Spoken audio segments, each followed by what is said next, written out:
인간 스스로 인간의 풍요를 위해서 신을 지배하고 조종하기 위해 만든 형상. 우상의 출발점은 인간이 만들었다는 거예요. 인간의 생각에서, 인간의 욕망에서 그 내면의 그 욕심이 보여지는 형상으로 나타난 것이 우상이라고. 한자로 우상 그러면 찾아보시면 인형 우자의 형상상, 그 뜻을 그대로 풀이하면 허수아비로 만든 형상 이런 뜻이에요. 그러면 별거 아니죠. 허수아비니까. 히브리어로 우상 벳셀이라는 것은 외형적으로는 재료는 돌도 되고 나무도 되고 그 세상에 보여지는 어떤 것들이 다 재료가 되고 사람의 손에 의해서, 장인의 손에 의해서 깎여지거나 다듬어져서 만들어진 모양.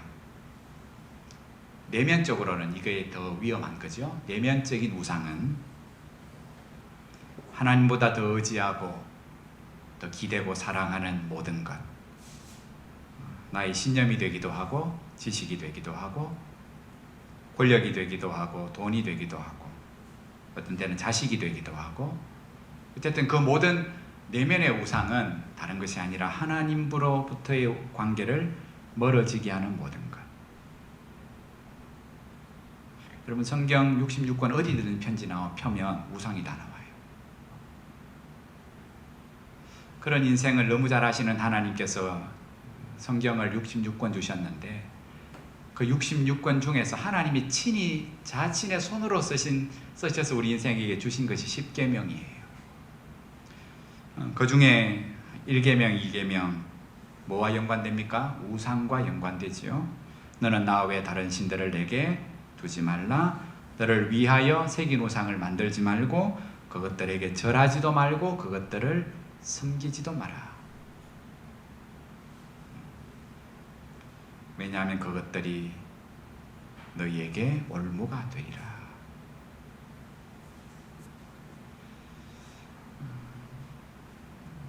나라마다 있는 그 박물관, 그들이 조상이 뭐를 가장 귀하게 여기며 살았는지 삶을 보여주는 게 박물관이잖아요. 그죠?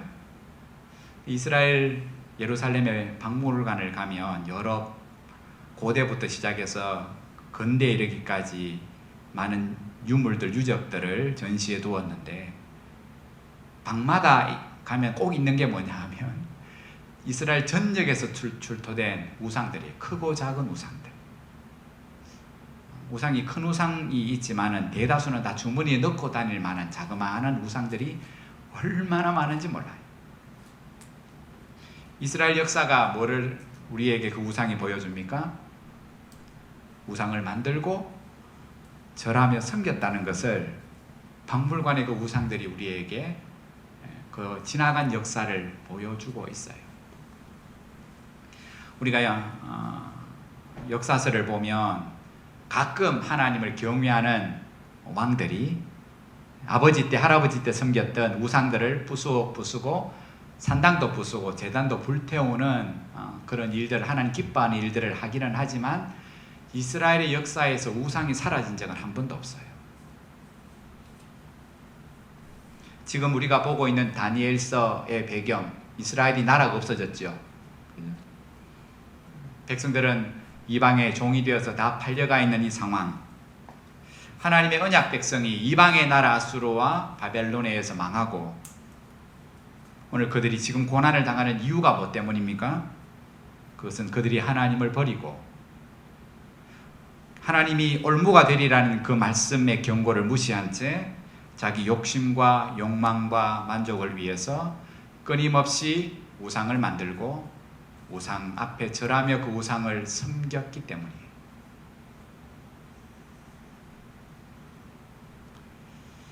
오늘 본문을 봐도 그렇지요. 오늘 바벨론의 왕 느부갓네살이 모든 인생처럼 그도 큰 신상을 만들어요. 두라 평지에 30m에 달하는 큰 금신상을 만듭니다. 바로 앞에 있는 다니엘서 2장을 배경으로 보면 약 세월이 10년쯤 흘렀어요. 10년 전에 왕이 꿈을 꾸잖아요. 뜨인 돌, 하나님이 만드신 그 돌에 의해서 자기 나라를 상징하는 신상이 부서지는 모습을 꿈으로 보게 되고, 다니엘이 오늘 그 꿈이 무엇을 의미하는지를 분명히 가르쳐 줍니다. 모든 세상의 역사는 하나님이 다스리십니다. 10년이 지나며 그 하나님에 대한 놀람과 그 하나님에 대한 신앙은 느부갓네살에게 사라지면서 그 하나님이 만드신 뜨인 돌에 대적할 만한, 오늘 온 몸 전체가 금으로 만든 신상을 두라 평지에 세웁니다. 왕권 강화를 위해서도 그렇고 하나님에 대한 도전의 마음이지요. 오늘 자신이 다스려가는 바벨론이 영원하다는 사실을 오늘 온 천하에 드러내기 위해서 금신상을 만들고 모든 관료들 백성들을 두라 평지에 불러 모읍니다. 3절 이하를 보시면 그 왕의 명령에 따라 그 넓은 나라 온 전국에서 수많은 관료들이 그 두라 평지로 모여듭니다. 왕을 대신해서 선포하는 자가 왕의 명령을 선포하잖아요. 그죠?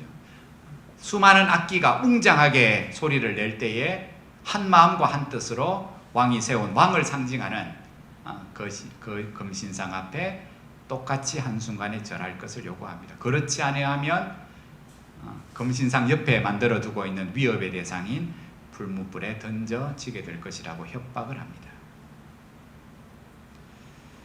그 왕의 명령이 오늘 하달되자마자 보시면 그곳에 도열에 있는 모든 신하들이 그 장엄한 음악이 울려 퍼지는 순간 다 엎드려 절하니라.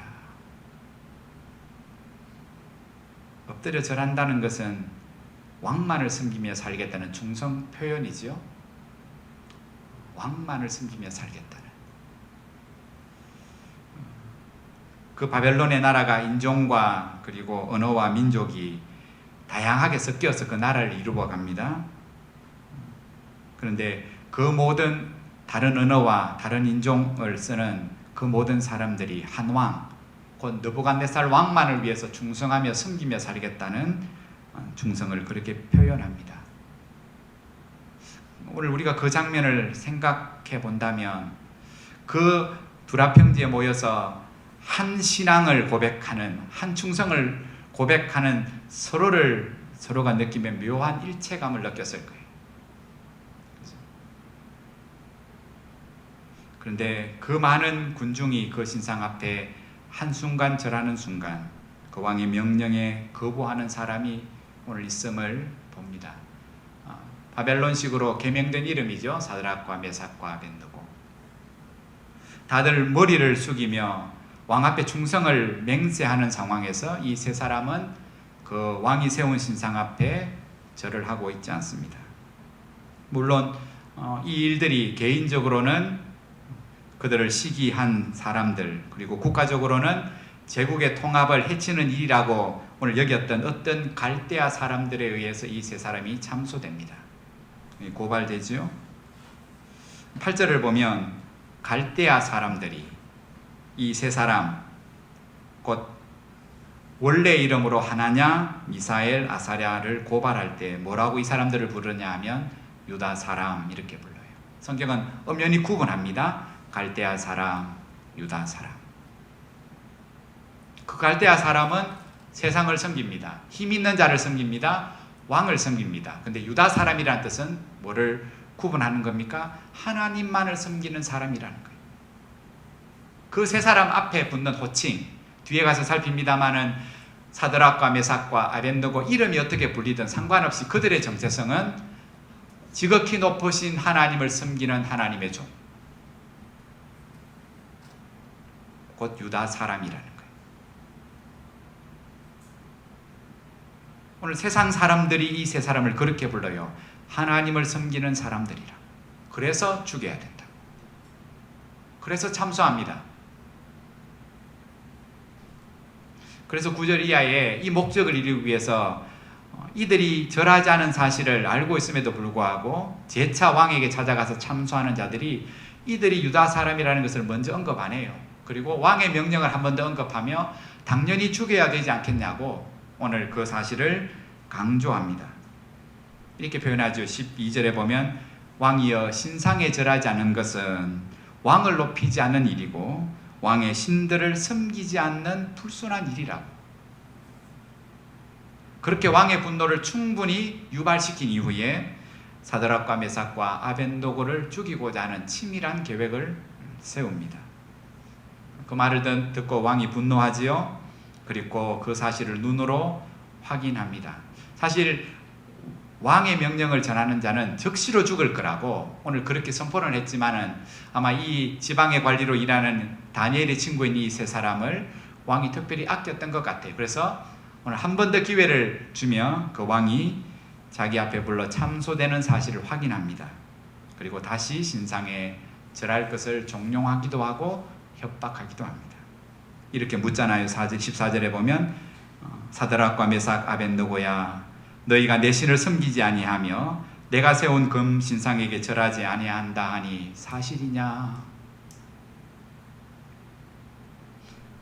여러분, 느부갓네살이 이 세 사람을 부를 때 참소하는 자는 유다 사람이 그러는데 오늘 유다의 이름, 유다 사람의 이름으로 부르지 않고 계명된 이름 사드락과 메삭 아벤노고 바벨론식으로 계명된 이름을 굳이 부른다는 것은 이런 의미가 들어있습니다. 봐라, 너가 벌써 옛날에 바벨론 사람이 됐다.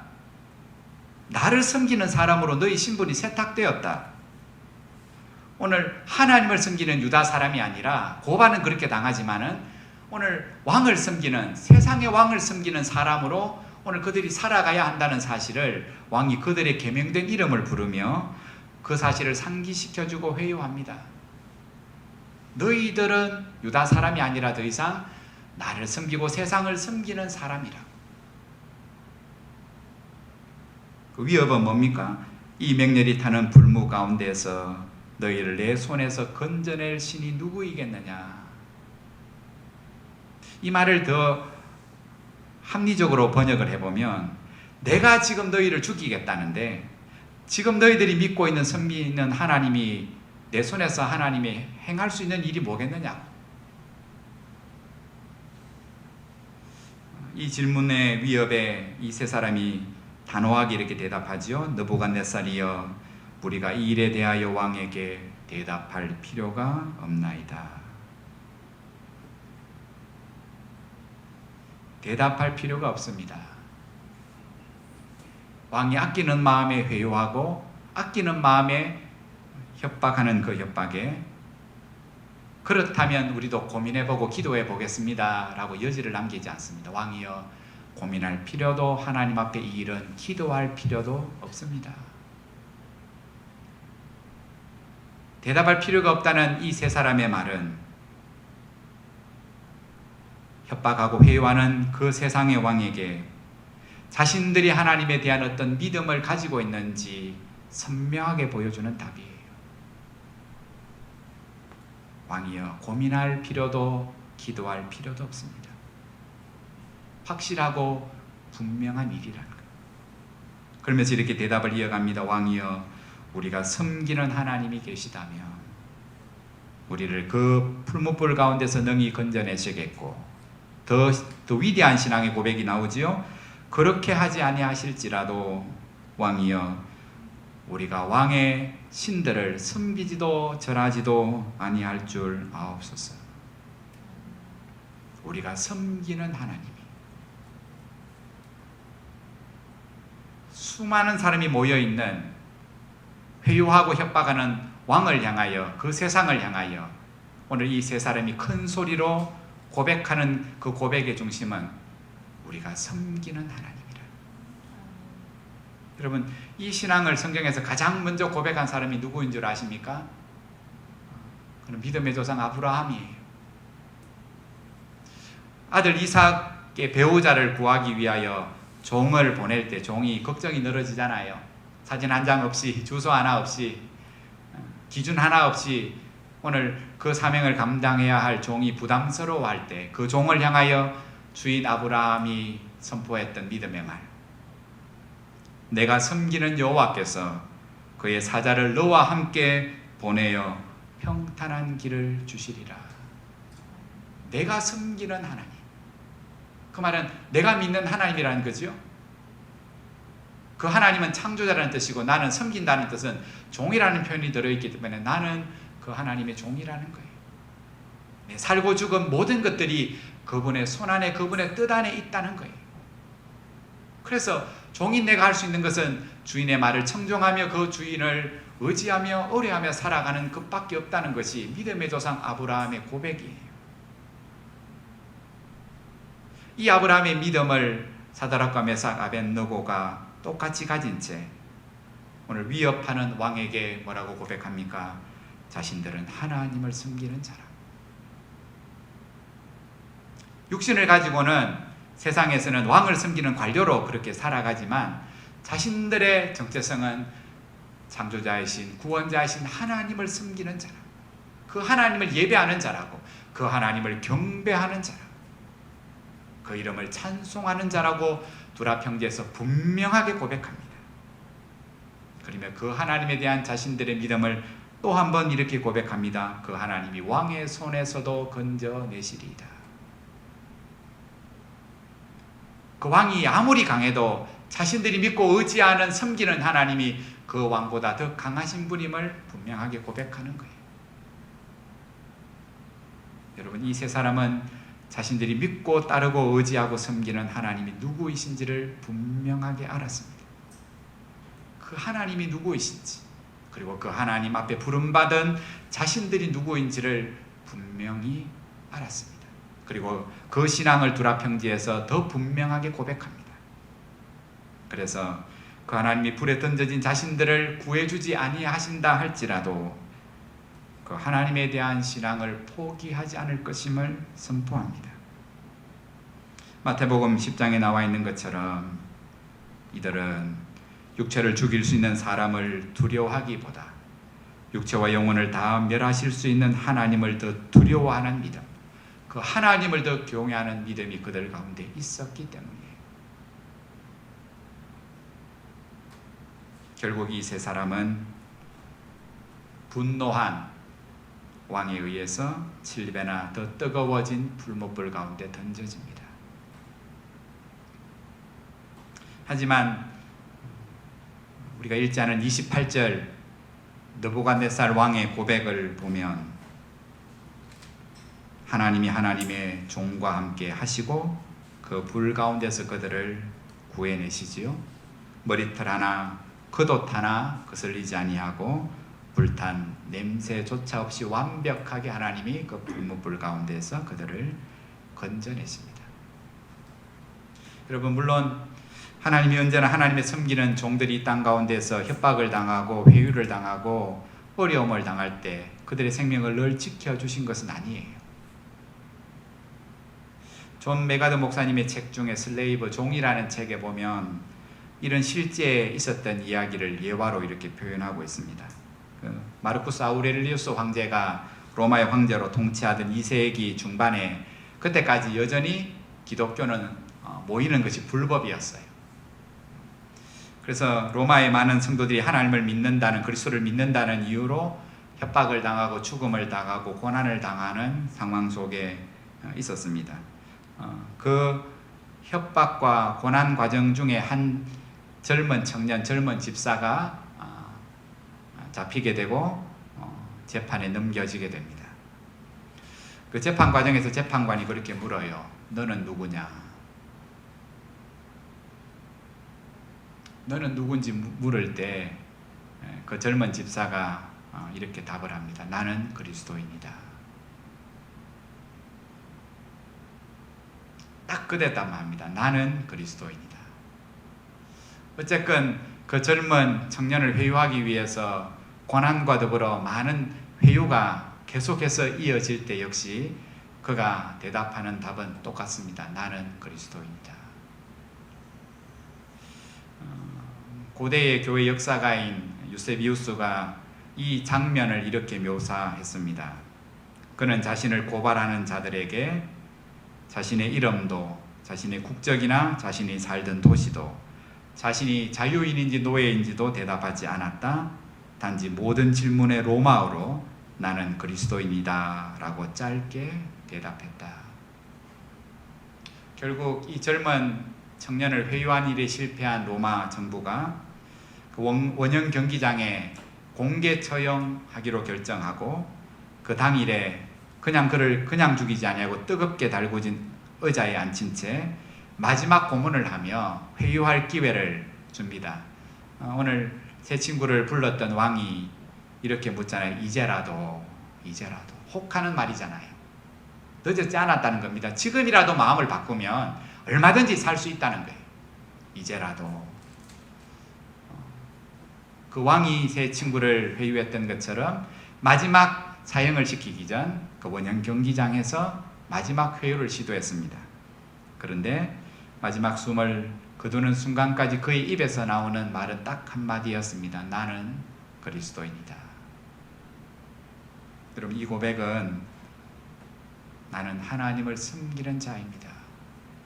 나는 하나님을 사랑하는 자입니다. 나는 하나님을 경외하는 자입니다. 나는 하나님의 이름만 찬송하는 자입니다. 나는 그리스도인입니다. 그 젊은 집사의 이름이 쌍투스예요. 실존 인물입니다. 자신의 모든 것을 그리스도 안에 두었던 사람이죠. 사랑하는 하늘문교회 성도 여러분, 이 코로나 상황에서 세상 사람들이 우리를 뭐라고 부르냐 하면 교회 다니는 사람들 이렇게 불러요. 이 시국에도 교회 가는 사람들.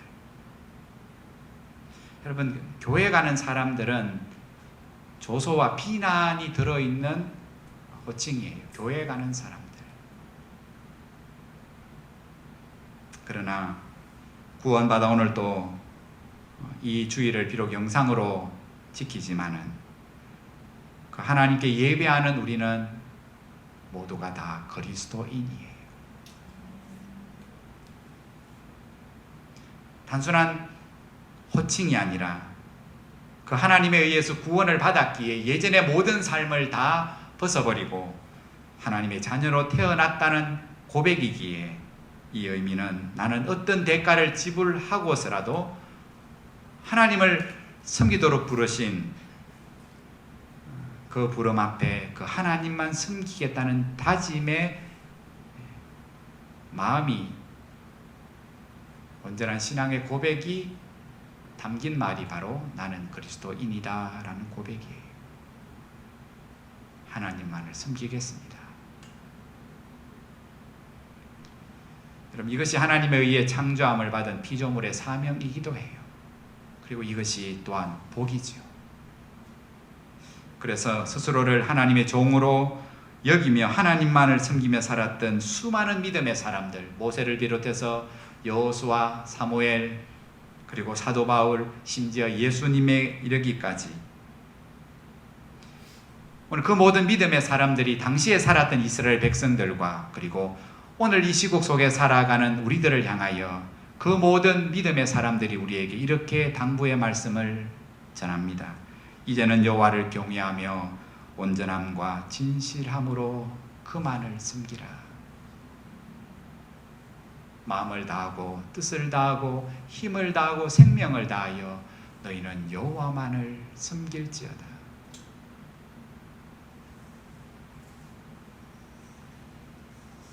말씀을 마치려 합니다. 사드락과 메삭과 아벳느고가 불에 던져졌는데 죄가 되지 아니하고 여전히 살아있고 그 가운데 또 한 사람이 있는 기이한 장면을 봤을 때 왕이 신기해서 불 가까이 오면서 그 불 아래 있는 이 세 사람을 이렇게 불렀습니다.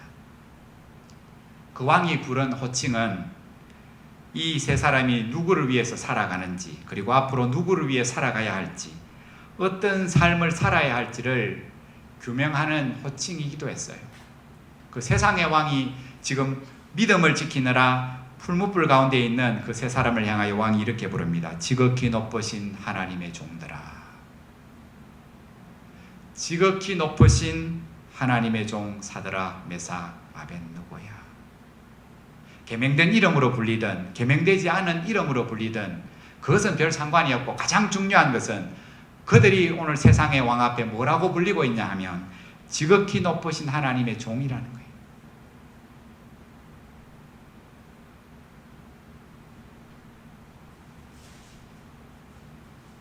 오늘 우리는 세상 앞에 서로를 향하여 성도라고 호칭을 하지요. 그 성도를 다르게 표현하면 여전히 지극히 높으신 하나님의 종입니다.